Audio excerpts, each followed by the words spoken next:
दिया आपने hit machine का एक और ब्लास्ट गाना एक नए चैनल से, जिस गाने का नाम रखा गया है राजा हमार महाराजा हमें। ये जो गाना है आप सभी एक कुछ दिन पहले ये पोस्टर देखा होगा आपने, कुछ शूटिंग सेट से वायरल हुआ था।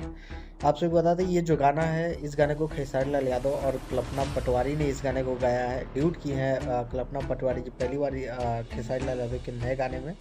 और इस गाने में आप सभी को खेसारी लाल यादव के साथ दिखने वाली हैं बहुत ही खूबसूरत और टैलेंटेड एक्ट्रेस जिनका नाम है रानी एक्ट्रेस। और ये जो गाना एक नए चैनल से रिलीज किया जा रहा है जिस चैनल का नाम है आर्या इंटरटेनमेंट। ये जो चैनल है अभी नया चैनल है। और इस गाने के लिरिक्स की बात करें तो ओपी वाउचट हैं।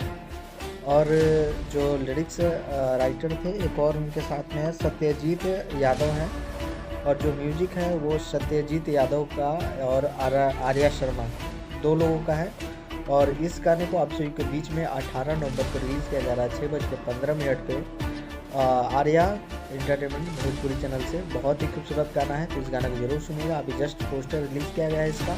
हो सकता है आप सभी के बीच में 17 तारीख को यानी कि कल टीजर रिलीज़ किया जाए और परसों फुल सॉन्ग 6:30 बजे आप सभी को सुनने को मिलेगा। तो आप सभी इस गाने को जरूर सुनिएगा और ढेर सारा प्यार दीजिएगा। तब तक के लिए इतना ही, मिलते हैं किसी और नए अपडेट साथ। तब तक के लिए बाय, जय हिंद, जय भोजपुरी।